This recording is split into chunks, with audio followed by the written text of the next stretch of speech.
Ever had a question that gnawed at your mind, a question so powerful it could compel you to dabble in the unknown? That was me, not too long ago. I'm a regular gal, nothing too out of the ordinary.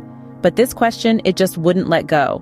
It was like a splinter in my mind, always there, always poking, always reminding me of its presence. So what does a girl do when she's got a question clawing at her sanity? Well, she seeks answers, of course. And that's exactly what I did. I found myself drawn to the idea of using a Ouija board. Now, I know what you're thinking. Isn't that a bit extreme? Maybe, but when you're desperate for answers, you'll look in the most peculiar of places. I remember the day I bought the Ouija board. It was a Tuesday, and the skies were the color of lead, heavy with unshed rain. I walked into this little shop downtown, the kind that sells crystals and incense. It felt like stepping into another world. I found the board tucked away in a corner, gathering dust. It seemed to call out to me, like it knew I had a question that needed answering. I brought it home, still wrapped in its original packaging, a relic from a bygone era. Skepticism gnawed at my resolve. After all, it's just a board with letters and numbers, right? But there was a part of me, a tiny whispering voice that urged me on. It promised answers. It promised closure. The night I decided to use the Ouija board was quiet, the kind of quiet that makes your own heartbeat sound like a drum. The room was dimly lit, the only light coming from a single flickering candle. The atmosphere was thick with anticipation, like the calm before a storm. I could feel my heart pounding in my chest, my palms sweaty against the smooth surface of the planchette. So there I was, alone in the room, Ouija board in front of me, ready to ask my question. As the room dimmed, the only sound was the beating of my own heart. A silence so profound it echoed in my ears. The anticipation was tangible, a living thing that filled the room, wrapping around me like a cocoon. It was in this moment that I felt a strange mix of fear and exhilaration. There was a chill in the air, a prickling sensation on the back of my neck. I was teetering on the precipice of the known and the unknown, ready to leap into the abyss. My fingers trembled as I placed them on the planchette, the small heart-shaped piece of wood that was my only link to the spiritual realm. My breath hitched in my throat. My heart pounded like a drum in my chest. I was not alone in the room, yet I felt a loneliness like never before. It was as if I was standing on the edge of the universe, whispering into the void. My voice, barely a whisper, cut through the silence as I asked my question. A question that had been burning in my heart, itching at the back of my mind. A question that had kept me awake at night, staring at the ceiling with wide, unblinking eyes. A question so personal, so profound, that it seemed too big for the small room. The planchette remained still, a silent sentinel in the dim light. I waited, hoping for a sign, a movement, a whisper of a response. But nothing happened. The silence stretched on, growing louder with each passing second. The anticipation turned into a heavy weight, pressing down on me with an unbearable force. I felt a sense of anticlimax, a disappointment that was almost palpable. I waited and waited, but the answer never came. Not then, not that night. The room remained silent, the planchette unmoving. The question hung in the air, unanswered, leaving me with a sense of unfinished business. But little did I know, the answer was yet to come, in a way I could never have anticipated. The sun rose and life went on as though I hadn't tried to pierce the veil between worlds. There was no dramatic change, no earth-shattering revelation, just the same old typical morning. I woke up to the chirping of the birds, the smell of coffee brewing, and the world outside my window bustling with life. My heart was heavy with disappointment. I'd hoped for something, anything, to prove that my attempt to communicate with the other side wasn't in vain. But as I got up and went about my day, everything seemed perfectly normal, or at least as normal as any other day. I did the dishes, watered the plants, and even managed to finish a book I'd been reading. I tried to lose myself in the mundane, hoping to shake off the eerie feeling that had settled in my bones. I tried to convince myself that it was just another day, that the previous night's adventure was just a product of my whimsical curiosity. But the disappointment lingered, gnawing at me. The question I'd asked the Ouija board echoed in my mind, unanswered. I'd dared to venture into the unknown, and all I'd gotten was silence. It felt like a letdown, a failed experiment.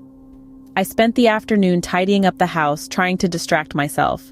I folded laundry, swept the floors, and even baked a batch of cookies. But no matter how hard I tried to ignore it, the feeling of unease was there, like a shadow in the corner of my eye. Every creak of the floorboards, every rustle of the wind, every flicker of the lights seemed to be a reminder of the question I'd asked. Was the answer out there, waiting to be discovered? Or was it all just a figment of my imagination? As the sun began to set, painting the sky with hues of pink and orange, I found myself still grappling with the disappointment. The day had been filled with ordinary tasks, yet it felt anything but ordinary. But as the day wore on, I couldn't shake off the feeling that something was off. And then, just as the sun was setting, it happened.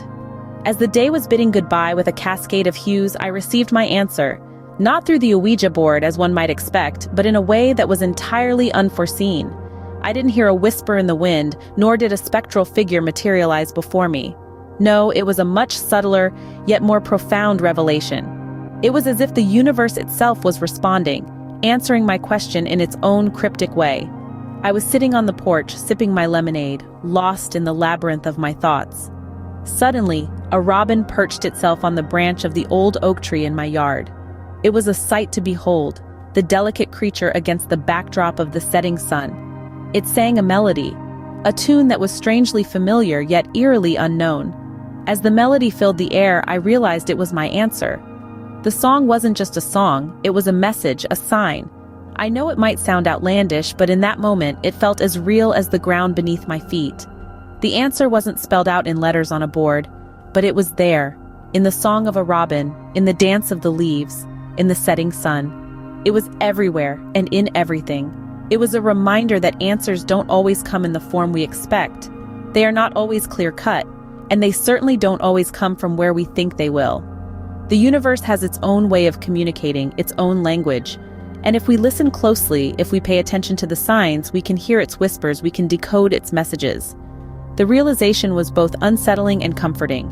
Unsettling because it defied logic, and comforting because it assured me that there's more to this world than what meets the eye. That day, I learned to listen, to observe, to understand the unspoken language of the universe. I got my answer, but not in the way I thought I would. It was much, much stranger.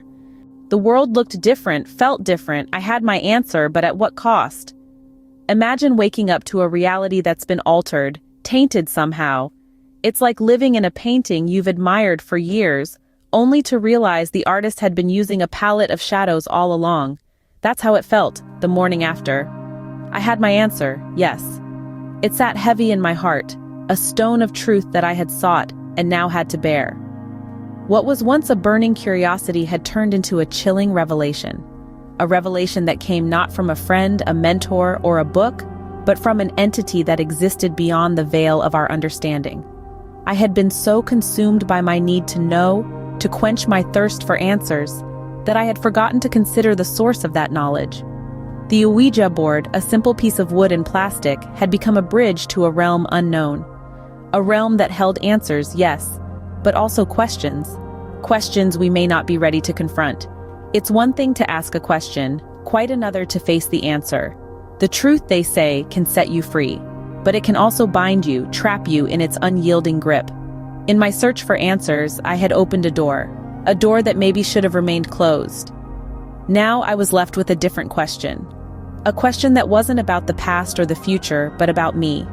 About my choices, my actions, my responsibility. I had sought knowledge from the unknown, and in doing so, had invited the unknown into my world.